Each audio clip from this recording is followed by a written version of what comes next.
오늘 추석입니다. 이렇게 주일이 추석이 되는 경우 또는 구정이라든가 명절이 되는 경우가 흔치가 않습니다. 몇 년에 한 번 있을까 말까 한 일들인데 최근에 한 2번 정도 이렇게 주일이 명절인 경우가 생긴 것 같습니다. 온 가족이 한 자리에 모일 수 있는 기회이고 또 모두가 즐거워할 수 있는 좋은 기회입니다. 저는 주의 날 가족들이 함께 예배하기 위하여 나온 여러분 모두에게 오늘 시편 111편을 통해서 시인의 초청을 저도 여러분들에게 좀 하고자 합니다. 시인이 1절을 보시니까 내가 정직한 자들의 모임과 회중 가운데서 해서 성도들에게 초청을 하고 있는데 어떤 초청이냐? 하나님을 찬양합시다. 하나님께 감사합시다. 이와 같은 초청을 하고 있습니다. 1절도 그렇고요. 10절에서도 뒷부분을 보시면 여호와를 찬양함이 영원히 계속되리로다. 계속하여 찬양합시다 라고 하는 초청의 말씀입니다. 그렇습니다. 성도의 가정은 찬양이 감사가 넘쳐나야 합니다. 그래서 오늘 말씀의 제목이 감사와 찬양이 넘치는 가정이라 하는 이런 제목을 가지고 시인의 초청 앞에 같이 응답을 해보았으면 좋겠습니다.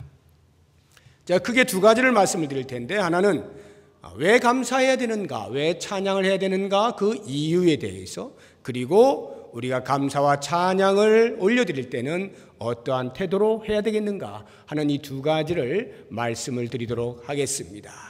먼저 우리가 왜 감사와 찬양을 올려드려야 하는가 이유를 생각할 때 답은 아주 간단합니다.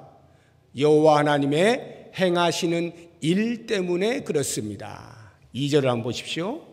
여호와께서 행하시는 일들이 크시오니. 3절에 그의 행하시는 일이 존귀하고 어미하며 4절에 그의 기적을 사람이 기억하게 하셨으니. 여기 행하시는 일들, 행하시는 일, 기적이란 기이한 일, 놀라운 일입니다. 여호와 하나님 행하시는 일이 놀랍다라고 하는 말인데 바로 이와 같은 것들로 인하여서 우리가 하나님께 감사하고 찬양을 올려드려야 한다라고 말하고 있는 것입니다.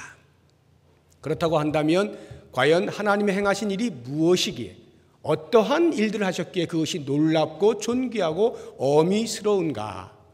여호와 하나님의 행하신 일을 우리가 생각해 보면 크게 2가지가 있어요. 그 하나는 우리들을 속량하셨다라고 하는 것입니다.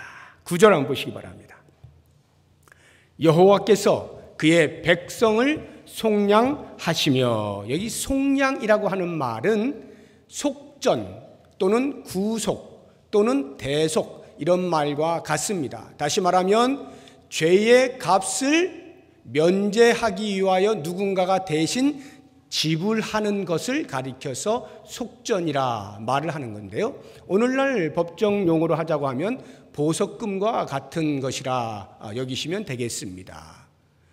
여호와 하나님께서 백성들을 속량하셨습니다. 백성들이 죄의 값을 치러야 하는데 그것을 대신 지불하시고 죄 없다고 면제를 시켜 주신 것입니다. 그것이 바로 우리가 하나님을 감사하고 찬양해야 하는 이유가 되는 것입니다. 시인이 이와 같은 백성들을 속량하신 여호와 하나님의 행하신 일을 말할 때에는 무엇보다도 애굽에서 나온 것을 말하는 것입니다. 물론 그 이후에도 여러 가지 일상의 삶 가운데서 구원하여 주신 일들 또는 바벨론 포로에서부터 다시 귀환하게 하신 일들도 포함이 됩니다만 시인이 가장 크게 염두에 두고 있는 것은 애굽에서부터 나온 사건을 염두에 두고 있는 것이죠. 이스라엘 백성들은 아시는 것처럼 애굽에서부터 430년 동안을 노예 생활해 왔습니다. 그 430년이라고 하는 노예의 긴 사슬을 주님께서 끊어 주신 것입니다. 모세를 통하여서 구속의 은혜를 베풀어 주신 것이죠. 더 이상 노예가 아니라 참 자유인으로 살 수 있도록 해방을 시켜주신 것입니다. 그때에 여호와 하나님께서 속량, 무엇을 대신 지불하시고 이스라엘 백성들을 건지셨는가? 그 당시로 하자고 하면은 어린 양이죠. 어린 양. 그래서 이스라엘 백성들이 애굽에서 나오기 전날 밤에 그 어린 양의 피를 문설주에 바르면은 그 피가 발려 있는 집은 전부 죽음의 그림자가 넘어가서 다 목숨을 유지하고 드디어 탈출을 할 수 있게 되지 않았습니까?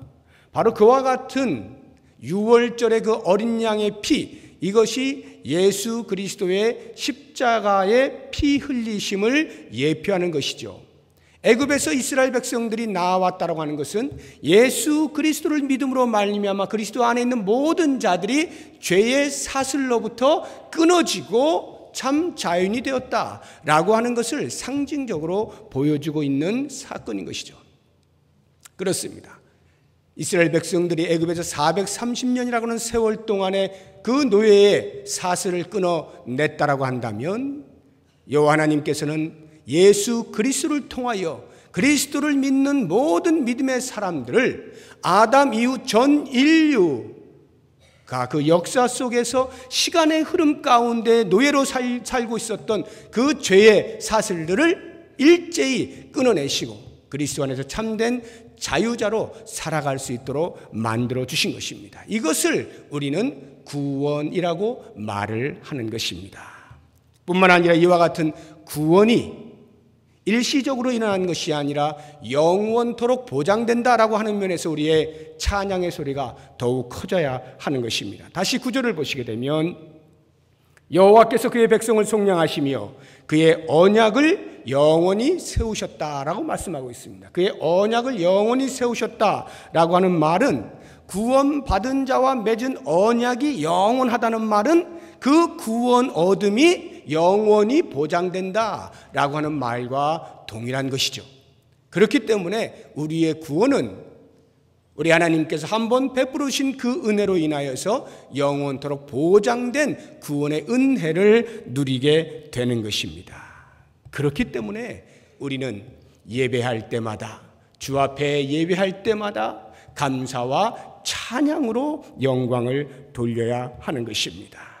만약에 우리가 예배할 때에 어떤 감격이 별로 없고 열정이 사라졌다라고 한다면 우리는 빨리 첫사랑을 어디에서 잃어버렸는지 어디에서 놓쳤는지 그 자리를 찾아가서 첫사랑을 회복할 수 있어야 됩니다. 주님께서 우리를 구원하여 주셨을 때에 우리에게 미쳤던 그 놀라운 기쁨과 감격을 회복할 수 있어야 됩니다. 그런 구원의 회복이 있을 때에, 기쁨의 회복이 있을 때에 비로소 하나님 앞에 진정한 감사가 나오고 찬양이 울려 퍼질 수가 있는 것입니다.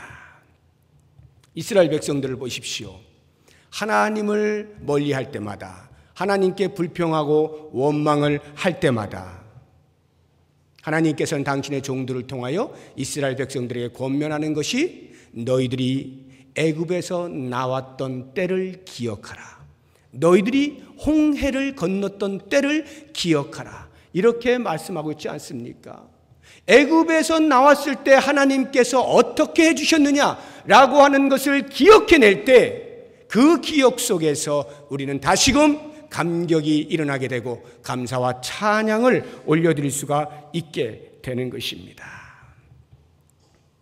우리는 이스라엘 백성들이 홍해를 건넌 이후에 어떻게 노래하였는지 출애굽기 15장을 보면 잘 나와 있어요. 이와 같은 찬양이 우리에게도 있어야 하는데 같이 한번 찾아보시죠. 출애굽기 15장입니다.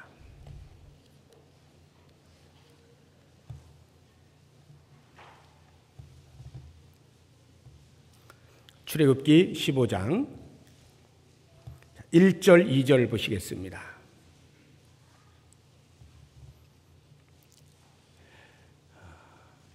이스라엘 백성들이 애굽에서 나와서 홍해가 앞에 놓였을 때에 원망을 하죠. 모세를 원망합니다. 왜 우리를 데리고 나와서 이 물에 빠뜨려 죽이게 하느냐. 또 뒤에서는 바로의 군대가 쫓아오고 있으니까 진퇴양난입니다. 그렇게 원망하고 있을 때 하나님께서 모세를 통하여 홍해를 갈라주시죠. 마른 땅이 되게 하시고 건너게 하시지 않습니까? 다 건너고 바로의 군대는 전부 수장되어 죽지 않습니까? 이와 같은 놀라운 구원을 이루어 주셨을 때에 모세와 이스라엘 백성들이 노래하는 것이 15장 전체에 나오는데 1절, 2절만 한번 우리 같이 읽어보겠습니다. 이때에 모세와 이스라엘 자손이 이 노래로 여호와께 노래하니 일러스되 내가 여호와를 찬송하리니 그는 높고 영화로우시며 말과 그 탄자를 바다에 던지셨음이로다. 여호와는 나의 힘이요 노래시며 나의 구원이시로다. 그는 나의 하나님이시니 내가 그를 찬송할 것이요 내 아버지 하나님이시니 내가 그를 높이리로다. 아멘. 말과 그 탄자를 바다에 던지셨음이로다. 바로의 군대를 물에 수장시켰다. 그리고 우리를 구원하여 주셨다. 이 구원하여 주신 하나님의 이름을 높여드리자. 구원하여 주신 하나님께 감사와 찬양을 올려드리자. 이런 노래를 말하고 있는 것입니다. 19절 보시기 바랍니다. 19절, 20절과 21절. 이제 모세와 그 백성들뿐만 아니라 모세의 누이였던 미리암이 역시 동일한 찬양을 하고 있는데 한 번 더 읽어봅니다. 20절과 21절 시작.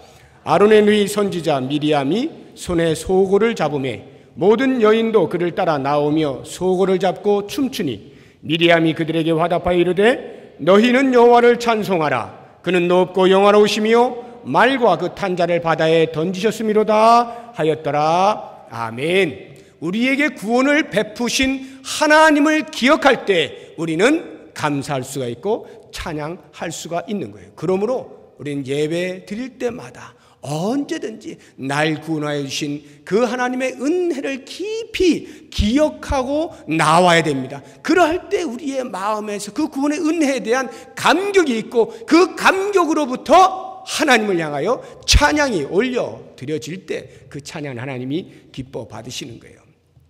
저는 오늘 이렇게 추석 명절임에도 불구하고 당연히 여호와 하나님 앞에 예배하는 것이 온전하고 바른 것임을 알고 나오시는 여러분들, 이렇게 예배에 참여하는 것이 습관을 따라서 생각 없이 늘 하던 대로, 물론 그것도 중요하겠습니다만 그럴 때마다 매주 다가오는 그 예배 가운데 우리는 예배에 참여할 때마다 마음으로 다시금 하나님께서 나를 구원하여 주신 은혜가 어떠한 것인지, 내가 얼마만큼 죄악 가운데 있을 때 나를 구원하여 주셨는지, 그 구원을 위하여 하나님께서 어떻게 계획하시고 그 계획을 실천하셨는지, 예수 그리스도가 왜 십자가에 못 박히시고 다시 3일 만에 부활하셨는지, 이 모든 것이 나의 구원을 위하여 하나님께서 행하시는 기이한 일들이다라고 하는 것을 생각할 때, 그와 같은 마음을 가지고 주 앞에 예배하러 나올 때 그 예배가 내 속에서 감격으로 다가오게 되는 것이고,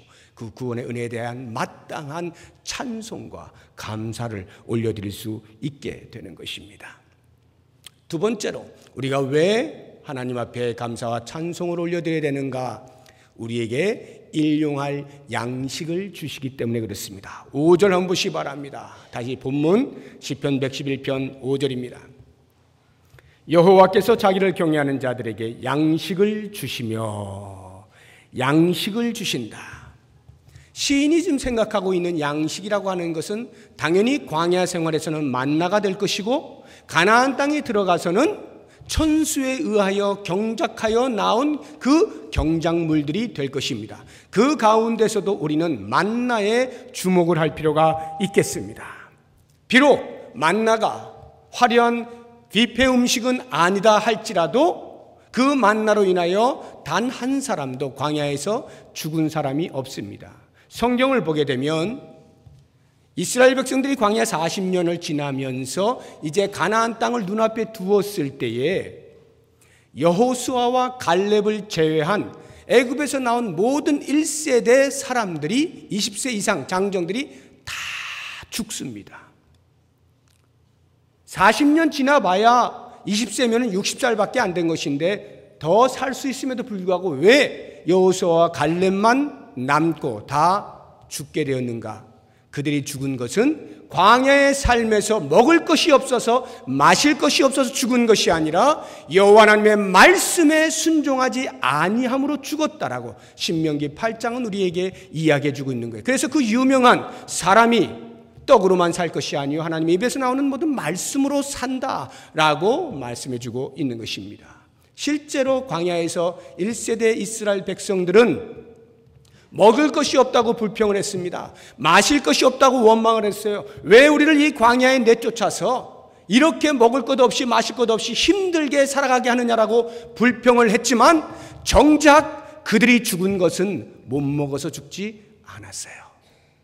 하나님께서는 그 광야에서 만나를 매일 새벽마다 내리게 하셔서 그 만나를 거두어 일용할 양식으로 삼게 해주셨어요. 제가 왜 만나에 지금 초점을 맞추고 있느냐 하면 가나안 땅에서 경작을 해가지고 수고하여 노동의 대가를 얻은 것에 대하여서 물론 하나님께서 하늘의 문을 여시고 비를 내리시고 이슬을 내리시고 해서 그 경작물이 잘 되어서 이스라엘 백성들이 먹고 사는 것입니다. 그러나 거기에는 이스라엘 백성들의 수고가 함께 들어가 있죠. 그런데 놀랍게도 광야에서의 삶은 이스라엘 백성들이 자기들의 힘으로 얻을 수 있는 것이 아무것도 없는 것이에요.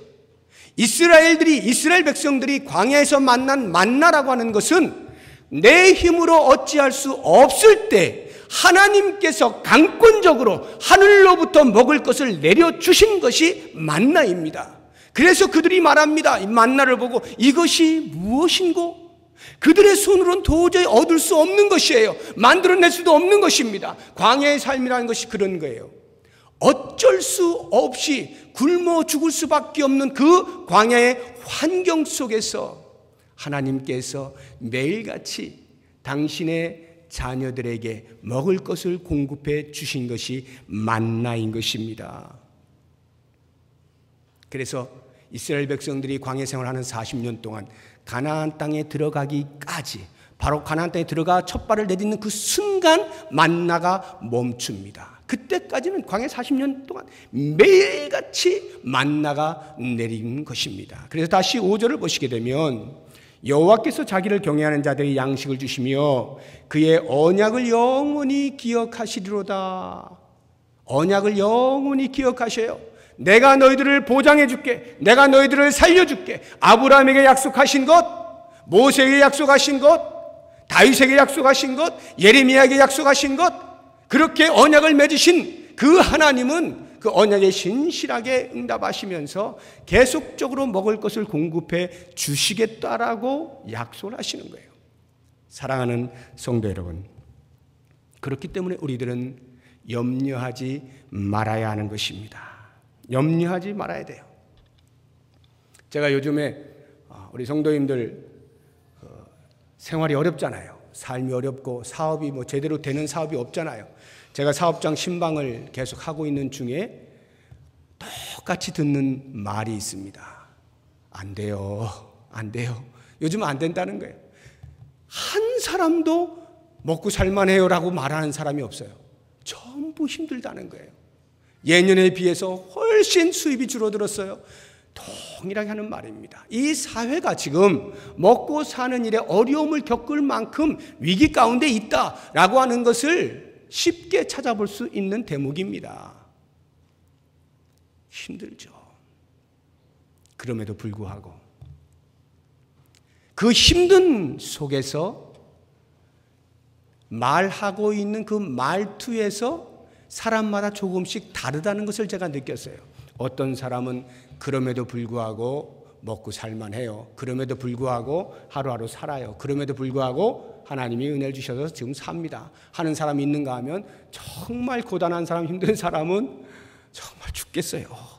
성도가 죽겠다는 말 하면 안 되는데 죽겠어요. 이런 사람도 가끔 있어요. 제가 그 말을 이제 들으면서 가슴이 아프죠. 우리 성도들의 삶이 풍요롭고 넉넉하고 그래서 많은 것들을 주를 위하여 할 수 있는 그런 삶이 되기를 목사가 간절히 원하는 것 아니겠어요? 근데 처음 이렇게 힘든 그런 삶을 살 때 과연 목사는 무엇으로 여러분들을 위로할 수 있겠어요? 그래도 잘 될 거예요. 조금만 참으세요. 기다려보세요. 고작 한다는 말이 그거밖에 없어요. 할 수 있는 말이 뭐가 있겠어요? 지금 당장 힘든데 제가 1,000만 원 빌려드릴까요? 안 되잖아요. 뭐가 있어야 빌려드리지. 기다리세요. 기도하세요. 그 말밖에 할 수 없지만 그럼에도 불구하고 그 말이 얼마나 위력이 있는 것인지 성도들이 알았으면 좋겠어요.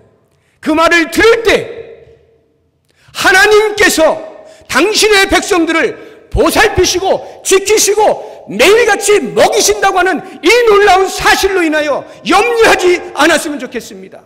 염려하지 말라. 공중에 나는 새를 보라. 들에 피는 백합화를 보라. 오늘 하루 피었다가 져서 아궁이에 들어가는 들풀도 하나님께서 지키시거든 기르시거든 하물며 너희일까 보냐. 이것이 예수님께서 당신의 제자들에게 넉넉한 마음으로 하루하루를 족한 줄 알고 살라고 가르쳐주신 산상수훈에 들어있는 거예요. 사도 바울도 동일한 말을 하지 않습니까? 하나님께서 우리 모든 사람을 위하여 자기 아들을 아끼지 아니하고 내어주셨는데 하물며 아들을 내어주시니가 어찌 모든 것을 그 자녀들에게 당신의 아들과 함께 주시지 않겠느냐, 이렇게 반문을 하는 것입니다. 그렇습니다. 하나님께서 이스라엘 백성들을 애굽에서 나오게 하실 때에는 광야에서의 삶도 책임지시겠다는 것 아니겠습니까? 구원을 베푸셨을 때는 그 구원이 이루어질 때까지 책임지시겠다는 것 아니겠어요? 우리의 인생을 그리스도를 통하여서 구원해 주셨을 때에는 우리로 하여금 그 구원이 완성되는 그날까지 일용할 양식이 있도록 하시겠다라고 하나님께서 약속해 주시는 것 아닙니까? 이것이 우리의 배짱이 되어야 되는 거예요. 하나님께서 당신의 자녀를 굶어 죽이시지 않는다. 이 배짱이 있어야 돼요. 그래서 히브리서 11장 1절을 보게 되면 믿음은 바라는 것들의 실상이요 보이지 않는 것들의 증거라 했어요. 우리 눈에 보이지 않습니다. 지금 당장 먹을 것이 풍족해 보이지 않습니다. 당장 근근히 살아갑니다. 희망이 보이지 않는 미래라 할지라도 그 보이지 않는 것들에 대하여 증거할 수 있는 것이 우리의 믿음이라고 말하는 것입니다. 이와 같은 믿음이 있을 때, 하나님께서 나를 먹여 살리신다고 하는 믿음이 있을 때, 절대 신뢰가 있을 때, 그때 우리는 비로소 감사와 찬양을 할 수가 있는 거예요. 사랑하는 여러분, 나에게 그와 같은 믿음이 있습니까? 내 입술에 감사가 끊이지 않았으면 좋겠습니다. 비록 지금 내가 만나를 겨우 긁어서 모아 하루를 먹는 한이 있다 하더라도 이것이 하나님께서 나로 광야에서 살게 하시는 하루의 양식인 것을 알고 그것으로 감사할 수 있다면, 그 만나로 충족할 수 있다면, 그리고 이와 같은 만나를 주실 때 그 뒤에 있는 하나님의 놀라운 원대한 계획이 있으시다는 것을 안다면 우리가 왜 감사할 수가 없겠어요? 사랑하는 여러분, 이렇게 하나님께서 우리들을 구원하시고 우리들에게 일용할 양식을 베푸실 때에 그 모든 행사들은 전부 하나님의 성품을 반영하고 있는 것입니다. 하나님이 이와 같은 분이시기 때문에 바로 이렇게 우리를 구원하시고 일용할 양식을 제공하시는 것이다 라고 시인이 이야기하고 있어요. 같이 한번 보시죠. 4절입니다. 그의 기적을 사람이 기억하게 하셨으니 여호와는 은혜로우시고 자비로우시도다. 여호와는 은혜로우시고 자비로우셔요. 그렇기 때문에 그 은혜와 자비에 근거하여 우리들을 구원하여 주신 거예요. 그 크신 사랑에 근거하여 그리스도를 십자가에 못 박으시면서까지 우리들을 죄에서부터 구원하여 주신 거예요. 그리고 구원하여 주셨을 뿐만 아니라 천국에 이르는 그날까지 일용할 양식을 주시겠다라고 약속을 하시는 것입니다. 그 사랑에 근거하여 뿐만 아니라 7절 보십시오. 그의 손이 하는 일은 진실과 정의이며, 8절도 보십시오. 진실과 정의로 행하신 바로다. 우리 하나님의 성품은 진실과 정의입니다. 무엇이 의입니까? 하나님께서 그리스도를 통하여 구원하여 주셔서 우리를 의롭다라고 하셨을 때 그 의인을 끝까지 책임지시는 것, 하나님께서 우리를 구원하셨을 때 그 구원은 틀림이 없다라는 것, 한치의 오차가 없다라고 하는 것, 완벽한 구원이다라고 하는 것, 이것이 하나님의 진실과 공의가 아닙니까? 이 공의로우신 하나님께서 우리를 구원하셨을 때, 우리에게 일용할 양식을 주시겠다고 약속하셨을 때 그 약속은 반드시 영원히 지켜지는 거예요. 이렇게 하나님의 성품을 우리가 알게 되어지면 우리의 가슴 깊은 곳에서부터 하나님을 찬양하지 아니할 수 없고 그 하나님 앞에 감사하지 아니할 수가 없게 되는 것입니다. 이러한 감사의 찬양의 이유가 우리에게 있다라고 할 때, 그렇다면 우리는 어떠한 삶의 태도로 감사와 찬양을 올려드려야겠는가? 그 태도를 몇 가지 생각해 보면, 첫 번째, 전심으로 감사하고 전심으로 찬양하는 겁니다. 1절 보십시오. 할렐루야. 내가 정직한 자들의 모임과 회중 가운데서 전심으로 여호와께 감사하리로다. 전심으로라고 하는 말은 이 가슴 중심에서부터 깨끗한 양심으로 온 마음을 다해, 이런 뜻이에요. 그 다니엘서 5장을 보게 되면 다니엘이 이제 현직에서 은퇴를 하고 벨사살 왕이 왕직에 있을 때, 이 벨사살 왕이 하나님 보시기에 아주 악한 행동을 하죠. 이 벨사살 왕이 왕궁에서 잔치를 베푸는데 모여든 모든 사람과 함께 술을 마십니다. 그런데 그 술 마시는 술잔이요, 자기의 선조였던 느부갓네살 왕이 예루살렘 성전에서 빼앗아 갖고 온 그 성전의 기물들, 금, 은 그릇들, 그것들을 가지고 나오게 해서 거기에다 술을 붓고 마시는 겁니다. 여호와 하나님을 경배하도록 만들어진 그 성전의 기물들을 자기의 즐거움을 위하여 술잔으로 사용하고 있는 이 벨사살 왕을 하나님이 더 이상 보실 수가 없었어요. 하나님이 심판하시기로 작정하셨습니다. 그래서 그 술판이 벌어지고 있는 잔치의 한가운데에 갑자기 손가락이 등장을 해서 흰 벽면에다가 손가락이 움직여 글씨를 씁니다. 메네 메네 데겔 우바르신. 아무도 해석을 못해요. 읽지도 못합니다.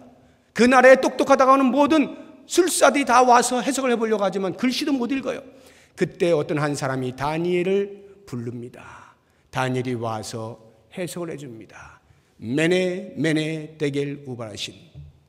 하나님께서 저울질을 해보셨는데 이 저울에서 양이 부족하다고 하네요. 이렇게 해석을 해주었어요.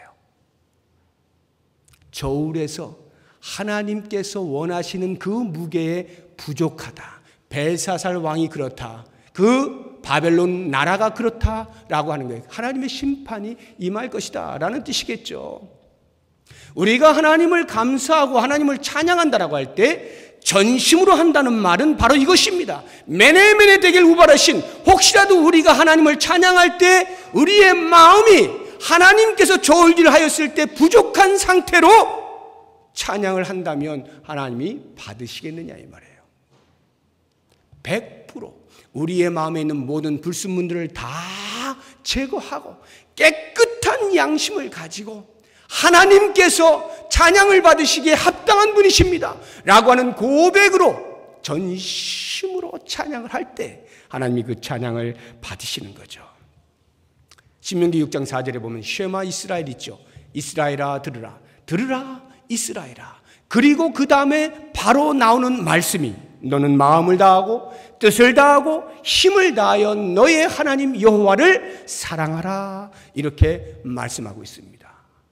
마음을 다하고 뜻을 다하고 힘을 다하여 온 마음으로 하나님을 사랑하는 사람이 그 하나님을 온전히 감사하고 찬양할 수 있지 않겠습니까?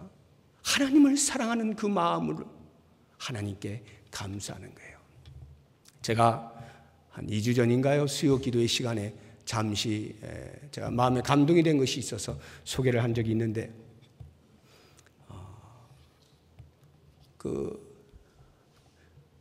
처음에 이렇게 우리 헌금을 할 때요. 헌금을 할 때 제가 이렇게 기도하기 위해서 헌금 봉투를 봅니다. 근데 그 헌금 봉투를 볼 때 무명으로 그 감사의 내용을 적어놨는데 주님 사랑합니다 이렇게 적어놨어요. 근데 액수가 상당히 큰 것이었어요. 제가 깜짝 놀랐습니다. 주님 사랑합니다. 그 이유 하나만으로 제가 이렇게 감사를 표현합니다. 그런데 그 다음 주에 그것보다 더 크게 또 감사를 했어요. 똑같이 주님 사랑합니다. 저는 이것이 주님을 사랑하는 정도가 내 감사의 저울이 되는구나 라고 하는 것을 알게 되었습니다. 얼마만큼 우리 하나님을 사랑하는 마음을 가져야 그것으로 하나님께 감사가 표현되는가를 알게 된 것입니다. 그렇게 사랑하며 드리는 감사와 찬양을 하나님께서 받지 않으시겠습니까? 전심으로 하나님을 찬양할 수 있어야 됩니다. 두 번째로 하나님을 찬양할 때는, 감사할 때는 경외심을 가지고 할 수 있어야 됩니다. 경외심을 가지고. 하나님을 경외한다라고 하는 것은 하나님을 존경하는 마음으로 두렵게 섬긴다라고 하는 뜻을 가졌습니다만, 그 경외함의 우리의 행동이라고 하는 것은 하나님의 말씀을 지키는 것으로 나타납니다. 10절을 보시기 바랍니다. 여호와를 경외함이 지혜의 근본이라. 그의 계명을 지키는 자는 다 훌륭한 지각을 가진 자라 말씀하지 않습니까? 여호와를 경외하는 자는 반드시 그 하나님의 말씀에 순종하여 지키는 삶을 살게 되어 있어요. 하나님을 감사하고 찬양한다는 것은 과연 무엇이냐? 어떠한 마음의 태도냐? 여호와 하나님을 경외하는 심정을 가지고, 다시 말하면 하나님의 말씀에 전적으로 순종하겠다라고 하는 내 삶이 드려질 때 거기에 진정한 찬양이 나오는 것입니다. 우리가 입술로만 하나님 고맙습니다, 감사합니다, 찬송 부르고 즐거워하고, 그리고 내 삶으로 돌아가서는 하나님께서 말씀하시는 성경 말씀 귀도 기울이지 아니하고 거들떠 보지도 아니하고 뭐라 말씀하시든지 나는 내 삶대로 살겠습니다라고 한다면 그 사람은 입에 발린 소리 아닙니까? 아첨이거나 아니면 술수를 쓰는 거거나 하나님 앞에서는 잘하는 척하면서 뒤에 가서는 자기 마음대로 하는, 하나님을 기만하는 행위가 아닙니까? 이것을 성경은 망령되다라고 이야기하는 것입니다. 하나님을 망령되이 여기지 말라고 하시지 않습니까? 그렇습니다. 우리가 하나님께 진정한 감사와 찬양을 올려드린다는 것은 하나님께 대한 경외심을 가지고 주의 말씀에 전심으로 순종하는 삶을 통하여 하나님께 찬양을 올려드릴 수가 있는 것입니다. 마지막 세 번째로 우리가 찬양을 할 때는 영원히 하는 것입니다. 영원히. 10절 보십시오. 여호와를 경외함이 지혜의 근본이라.